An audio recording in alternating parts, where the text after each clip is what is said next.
Hello everyone, आज के session में हम लोग अंतर्राष्ट्रीय घटनाक्रम को कवर करने वाले हैं। इससे पहले राष्ट्रीय घटनाक्रम को हम लोग कवर कर चुके हैं और हम लोग उन क्वेश्चंस को अभी कवर कर रहे हैं जो कि अभी 2023 में करंट अफेयर में पूछे गए हैं, चाहे वो यूपीएससी के द्वारा पूछा गया हो, चाहे वो स्टेट पीसीएस के द्वारा पूछा गया हो, चाहे वनडे एग्जामिनेशन में पूछा गया हो। सभी क्वेश्चन को इसमें लिया गया है क्योंकि अभी हम लोग करंट अफेयर तो पढ़ते ही रहते हैं, लेकिन हाँ, अगर हम लोग अभी जो 2023 के हाल के जो क्वेश्चन पूछे गए हैं उनको भी अगर कर लेते हैं ना, तो करंट अफेयर में हमारा एक भी क्वेश्चन नहीं छूटेगा। और हमारा टारगेट है कि हम अच्छे से पूरी तरीके से अपने आप को 100% तैयार करने की कोशिश करें। बाकी तो कुछ ऐसा क्वेश्चन होता ही है जो सभी से छूट जाता है। तो अब आपको टॉपिक वाइज मैं करंट अफेयर कंप्लीट करा रही हूँ। आपका काम है कि जैसे चीज़ें दिया जाए वैसे फटाफट से करिए, क्योंकि अभी आप जितना क्वेश्चन करते हैं वो भी आपके लिए कम है। ज़्यादा से ज़्यादा चीज़ें आपको प्रोवाइड की जा रही है। और हाँ, जो बच्चे ग्रुप में इनके रिक्वेस्ट थे कि सिर्फ क्वेश्चन आंसर हमको प्रोवाइड किया जाए, हम 400 रुपये में पूरे PDF नहीं लेंगे, उनके लिए 100 रुपये का कोर्स स्टार्ट हो गया है, जिसमें कि हम डेली आपको क्वेश्चन आंसर सीरीज़ दे रहे हैं, जिसमें कि हम पूरे ही सिलेबस के पूरे ही टॉपिक के क्वेश्चन आंसर आपको प्रोवाइड कर रहे हैं। इससे आप सभी को बहुत ज़्यादा लाभ होगा। बहुत सारे क्वेश्चन आंसर आपके कवर हो जाएंगे और आपको पता भी नहीं चलेगा। 9792568848 पे 9792568848 पे ऐड हो जाइए और अपनी तैयारी में अभी भी आपने नहीं तैयारी किया है ना, तो ये क्वेश्चन आंसर के माध्यम से 70% आप तैयार हो जाएंगे। ग्रुप को ज्वाइन कर सकते हैं। और एक चीज़, आपके जो हमेशा से क्वेश्चन होते हैं कि इंग्लिश में प्रोवाइड करिए, इंग्लिश में प्रोवाइड करिए, तो ऐसा बिल्कुल नहीं है। आपको यूट्यूब की वीडियो देख के समझ जाना चाहिए कि हम हिंदी में कंटेंट देते हैं। हम हिंदी मीडियम वाले बच्चों की हेल्प कर रहे हैं, उनको हम कंटेंट देते हैं। लेकिन कुछ क्वेश्चन बिलिंगुअल हो जाता है, जैसे ये करंट अफेयर आप देख रहे हैं, ये बिलिंगुअल है। अकाउंटिंग बिलिंगुअल कराई जा रही है, बाकी आपको सारी चीज़ें हिंदी में दिया जा रहा है। तो ये कन्फ्यूज़न आप मन में ना रखें। चलिए शुरू करते हैं आज का सेशन। और नो बकवास, सिर्फ काम करना है, क्योंकि हमें बहुत कम समय है हमारे पास और बहुत सारी चीज़ें कवर करनी है। किस अंतर्राष्ट्रीय संगठन ने कोविड-19 वैक्सीन मार्केट डैशबोर्ड शुरू किया है? आंसर होगा यूनिसेफ ने शुरू किया है। ये क्वेश्चन पूछा गया है अभी UPPSJ का जो परीक्षा हुआ है उसमें पूछा गया है अंतर्राष्ट्रीय घटनाक्रम से। अगर आपको एक्सप्लेनेशन इसका ये चाहिए तो ये PDF आपको ग्रुप में प्रोवाइड किया जाएगा। नेक्स्ट है 8वें अंतर्राष्ट्रीय योग दिवस का सूत्र यानी थीम क्या है? मानवता के लिए योगा थीम था इस बार का, योगा फॉर ह्यूमैनिटी। अब ई ऑप्शन देख के आप समझ गए होंगे कि ये बिहार PCS का क्वेश्चन है। ये जो अभी बिहार PCS का पेपर हुआ था 68 वाला, उसका क्वेश्चन है ये। प्रश्न पूछा जा रहा है कि भारत में पहली बार किस देश के दूतावास ने निहोंशु के लिए GI टैग के लिए आवेदन किया था? जापान ने किया था।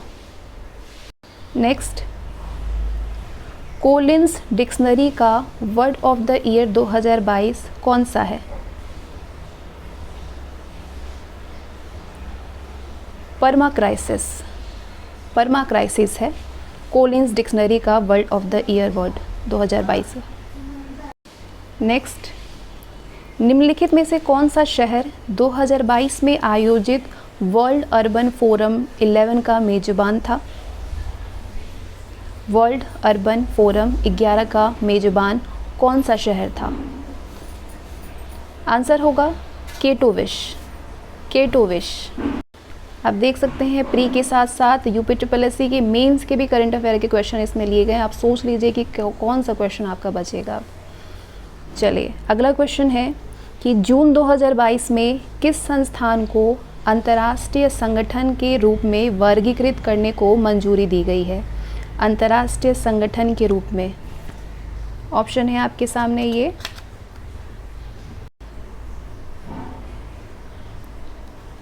आपदारोधी अवसंरचना के लिए गठबंधन। आपदारोधी अवसंरचना के लिए गठबंधन। निम्नलिखित में से किस देश के वैज्ञानिकों ने पहला कृत्रिम भ्रूण तैयार किया है? इजराइल ने। संयुक्त राष्ट्र महासभा ने बहुभाषावाद पर एक भारत प्रायोजित प्रस्ताव अपनाया है, जिसमें पहली बार किस भाषा का उल्लेख किया गया है? हिंदी भाषा का। ध्यान रखिएगा, हिंदी भाषा से संबंधित है, ये क्वेश्चन इंपॉर्टेंट हो जाता है। भारत ने फरवरी 2022 में युद्ध प्रभावित यूक्रेन से भारतीयों को लाने के लिए किस मिशन के तहत लोगों को निकाला है? ऑपरेशन गंगा के तहत। नेक्स्ट, संयुक्त राष्ट्र शांति अभियानों के संदर्भ में ये जो कथन है उस पर विचार करिए। संयुक्त राष्ट्र शांति अभियान जो चला था उसके बारे में ये है। पहला है, संयुक्त राष्ट्र संघ शांति रक्षक बल का प्रयोग केवल अपनी आत्मरक्षा के लिए कर सकते हैं। शांति स्थापना अभियान केवल संयुक्त राष्ट्र सुरक्षा परिषद के प्रस्ताव द्वारा वापस लिया जा सकता है। तीसरा, संयुक्त राज्य अमेरिका संयुक्त राष्ट्र शांति अभियान में सबसे बड़ा बजट योगदान करता है। तीनों ऑप्शन देख लिया आप लोगों ने। इसमें से सही होगा केवल दूसरा और तीसरा। संयुक्त राष्ट्र शांति अभियान के बारे में ये दोनों कथन सही है कि शांति स्थापना अभियान केवल संयुक्त राष्ट्र सुरक्षा परिषद के एक प्रस्ताव के द्वारा वापस लिया गया था। संयुक्त राष्ट्र अमेरिका संयुक्त राष्ट्र शांति अभियान में सबसे बड़ा बजट योगदान करता है। Option B. यूपीएससी अगर कोई एग्ज़ाम कंडक्ट कराती है तो उसमें करंट अफेयर वो 1.5 से 2 साल या 1 से 1.5 साल का ही पूछता है, इसीलिए अब ये प्रीवियस ईयर क्वेश्चन आपके लिए बहुत ज़्यादा अमृत साबित होने वाली है। कोलंबिया के नए राष्ट्रपति 2022 में कौन है? 2022 के कोलंबिया के गुस्तावो पेट्रो। क्या नाम है? Gustavo Petro. Gustavo Petro Colombia के नए राष्ट्रपति हैं। नेक्स्ट है सेवेरोडोनेत्स्क शहर, ये यूक्रेन का एक शहर है। सेवेरोडोनेत्स्क ये कहाँ पे स्थित है?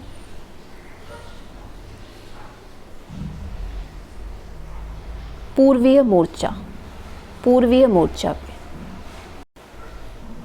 शिरीन अबू अक्लेह कौन है जो 11 मई 2022 को मारी गई हैं? वो एक टीवी पत्रकार अल जजीरा है। टीवी पत्रकार अल जजीरा के हैं। इनमें से किसने हाल ही में अप्रैल 2022 में फ्रांस में राष्ट्रपति चुनाव जीता है? इमैनुएल मैक्रो ने जीता है। इमैनुएल मैक्रो ने हाल ही में फ्रांस में राष्ट्रपति चुनाव जीता है 2022। जून 2022 को अफगानिस्तान में आए भूकंप की अधिकतम तीव्रता कितनी थी? 6.1। नेक्स्ट, थिएटर अभिनेता वीपी खालिद का संबंध किस भाषा से था? मलयालम। काबुल में भारत क्या करने जा रहा है? दूतावास फिर से खोलना।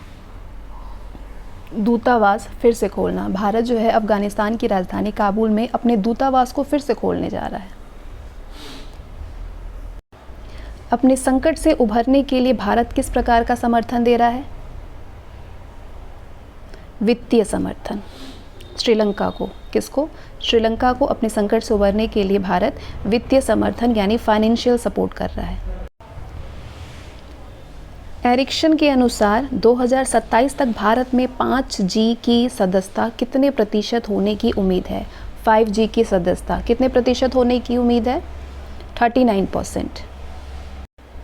21वां भारत रूस वार्षिक शिखर सम्मेलन आयोजित किया था किसने? कब हुआ था? दिसंबर 2021 में। 6 दिसंबर 2021 को भारत रूस के 21वें वार्षिक शिखर सम्मेलन का आयोजन हुआ था। कहाँ पे हुआ था? न्यू दिल्ली में किया गया था, जिसमें कि रूस के राष्ट्रपति पुतिन ने मोदी के साथ में वार्ता की थी। दूसरे भारत नॉर्डिक शिखर सम्मेलन की मेजबानी किस देश के द्वारा की गई है? डेनमार्क के द्वारा। भारत यूएई व्यापक आर्थिक भागीदारी समझौता पर दोनों देशों के बीच हस्ताक्षर हुए हैं। कब हस्ताक्षर हुए हैं? CEPA पर 18 फरवरी 2022 को। नेक्स्ट, संयुक्त राष्ट्र में भारत के अगले राजदूत और स्थायी प्रतिनिधि के रूप में किसे नियुक्त किया गया है? रुचिरा कंबोज को। वर्ष 2022 के प्रारंभ में कौन सा देश इस्पात उत्पादन में विश्व में सबसे ऊपर पे रहा है? चीन। यूनाइटेड किंगडम का पार्टी गेट स्कैंडल क्या है? ये कंजर्वेटिव पार्टी द्वारा लोकतांत्रिक व्यवहार के मानदंडों के उल्लंघन से संबंधित है, या फिर ये ब्रिटिश प्रधानमंत्री कार्यकाल द्वारा कोविड-19 मानदंडों के उल्लंघन से संबंधित है। ऑप्शन सी दिया है कि लेबर पार्टी द्वारा संसदीय व्यवहार के मानदंडों के उल्लंघन से संबंधित है, या अमेरिका तथा इंग्लैंड में राजनीतिक दलों को गैर कानूनी फंडिंग से संबंधित है। सी है लेबर पार्टी द्वारा संसदीय व्यवहार के मानदंडों के उल्लंघन संबंधित, या फिर अमेरिका तथा इंग्लैंड में राजनीतिक दलों को गैर कानूनी फंडिंग से संबंधित। तो बताइए यूनाइटेड किंगडम का पार्टी गेट स्कैंडल क्या है? जवाब होगा ब्रिटिश प्रधानमंत्री कार्यालय द्वारा कोविड-19 मानदंडों के उल्लंघन से संबंधित है ये पार्टी। रॉबर्ट गोलोब को किस देश के प्रधानमंत्री के रूप में चुना गया है? स्लोवेनिया के प्रधानमंत्री के रूप में रॉबर्ट गोलोब को चुना गया है। निम्नलिखित में से कौन सा देश भारत के साथ में महत्वपूर्ण खनिज निवेश साझेदारी में 5.8 मिलियन अमेरिकी डॉलर का निवेश करने के लिए प्रतिबद्ध हुआ है?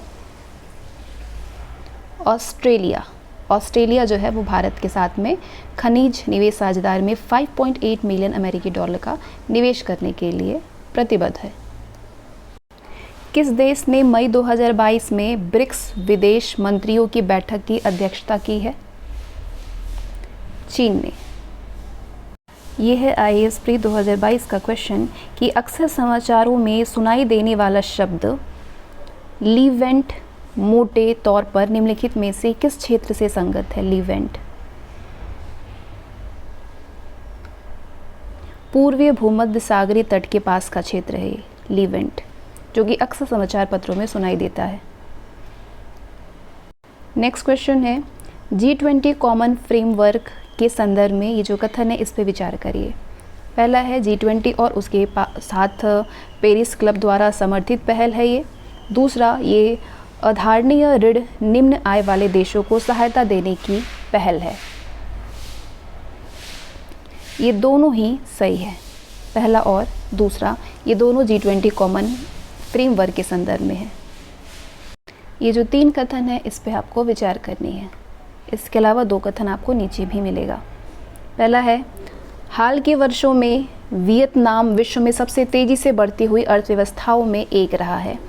वियतनाम का नेतृत्व बहुदलीय राजनीतिक प्रणाली के द्वारा होता है।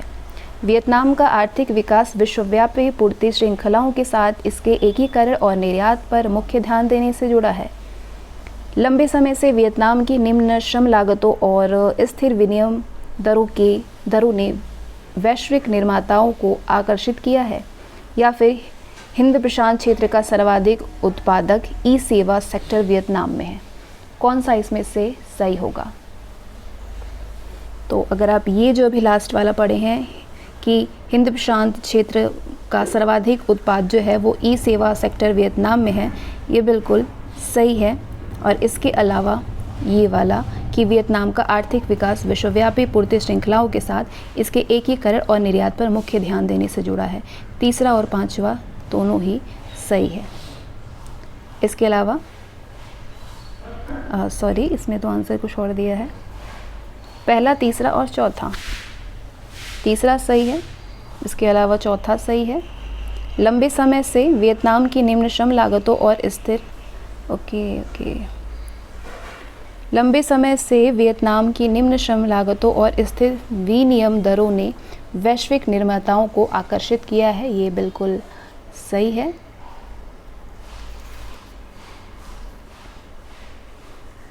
और इसके अलावा पहला भी सही है और तीसरा भी सही है। हाल ही के वर्षों में वियतनाम विश्व में सबसे तेज़ी से बढ़ती हुई अर्थव्यवस्थाओं में से एक रहा है। जो भी पॉइंट दिख रहा है उसको ध्यान दीजिएगा, कहीं मेरी जैसी गलती आपसे भी ना हो। पहला सही है, तीसरा जो अभी बताई गई है वो भी सही है। इसके अलावा ये वाला सही है, पांचवा सही नहीं है। लंबे समय से वियतनाम की निम्न श्रम लागतों और स्थिर विनिमय दरों ने वैश्विक निर्माताओं को आकर्षित किया है।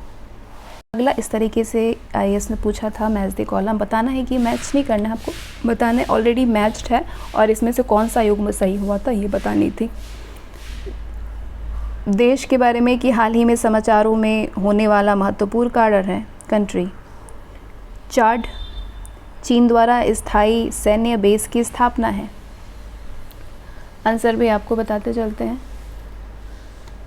कौन कौन से इसमें युग्म सही हैं। ये दोनों तो सही है। हाल ही में समाचारों में होने वाला महत्वपूर्ण कारण है ये वाला जो है। सारे जो देश दिए गए हैं, ये देश दिया गया है इधर एक तरफ, और इसके बाद ये जो हाल ही में जो समाचार पत्र में इनके कारण रहे हैं इससे रिलेटेड वो दिया गया है। ठीक है, तो पहला वाला जो है चाड, ये चीन द्वारा स्थायी सैन्य बेस की स्थापना है, ये सही है। गिनी, सेना द्वारा संबंधित और सरकार का निलंबन है, ये भी सही है, एक दूसरे से मैच्ड है। लेबनान के बारे में दिया है कि गंभीर और लंबे समय की आर्थिक बंदी के से रिलेटेड हमेशा न्यूज में ये रहता है लेबनान, ये भी सही है। चौथा दिया है कि ट्यूनीशिया राष्ट्रपति द्वारा संसद का निलंबन से संबंधित है, तो नहीं, ये गलत है। आंसर होगा केवल पहला, दूसरा और तीसरा, ये तीनों युग्म सही है, बाकी सारे युग्म गलत हैं। बाकी सारे में एक ही बचा, वही गलत। ऐसे क्वेश्चन जो है यूपीएससी बनाती है, लेकिन ये आईएएस का एग्जामिनेशन था। एपीएफसी में ऐसे क्वेश्चन पूछे जा सकते हैं, लेकिन ईओ एओ में बहुत कम चांसेस है ऐसे क्वेश्चन बनने का। नेक्स्ट, निम्न में से किस देश में पेपल ने संयुक्त राज्य अमेरिका के बाहर क्रिप्टो करेंसी सेवाओं का प्रथम अंतर्राष्ट्रीय विस्तार शुरू किया है? पेपल ने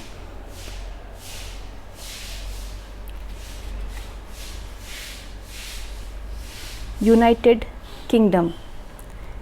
पेपल ने संयुक्त राज्य के बाहर क्रिप्टो करेंसी सेवाओं का प्रथम अंतर्राष्ट्रीय विस्तार शुरू किया है यूनाइटेड किंगडम में। बाफ्टा पुरस्कार 2022 में किसने सर्वश्रेष्ठ अभिनेता का पुरस्कार जीता है? विल स्मिथ ने। भारतीय अंतर्राष्ट्रीय व्यापार मेला 2021 के संदर्भ में निम्नलिखित कथनों पर विचार करिए। ये क्वेश्चन जो है ये 2021 में मेंस में ये जो आरओ का ये परीक्षा हुआ था उसमें पूछा गया था। इसका आयोजन नवंबर 2021 में जयपुर राजस्थान में किया गया था। आयोजन का मुख्य विषय आत्मनिर्भर भारत था, तो हाँ, ये बी वाला सही है कि इस आयोजन का मुख्य विषय था आत्मनिर्भर भारत। पहला वाला गलत है। ये जो है भारतीय अंतर्राष्ट्रीय व्यापार मेला 2021, इसका आयोजन कहाँ पे हुआ था? ये राजस्थान में नहीं हुआ था, बल्कि ये दिल्ली में हुआ था, तो इसलिए गलत है। Order of the drug Gyalpo निम्नलिखित में से किस देश का सर्वोच्च नागरिक सम्मान है? भूटान का। संयुक्त राष्ट्र की महासभा ने 2023 को किसके अंतर्राष्ट्रीय वर्ष के रूप में घोषित किया है? मोटे अनाज वाली फसलों के। नेक्स्ट ये कथन है, इस पर विचार करिए। पहला कथन है कि भारत की इच्छा है कि चाबहार बंदरगाह को 13 देशों के अंतर्राष्ट्रीय उत्तर दक्षिण गलियारा यानी INSTC जो कि भारत से रूस तक विस्तृत है उसमें शामिल किया जाए। सही है ये। अगला है,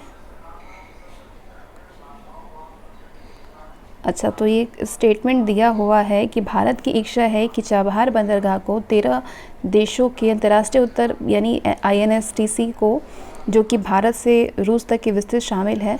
तो इसमें आपको ये बतानी है कि कौन से देश INSTC के सदस्य हैं। तो INSTC के सदस्य ईरान है ही।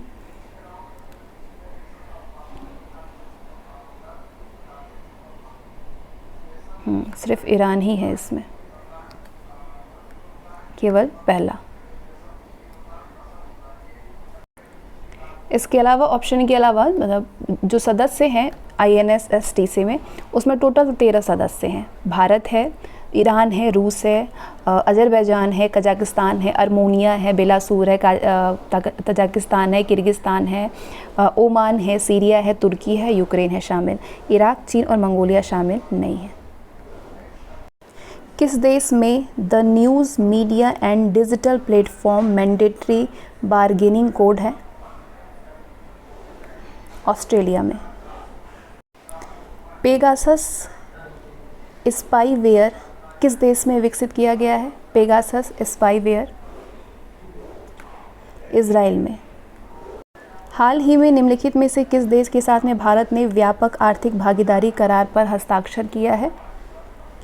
संयुक्त अरब अमीरात में।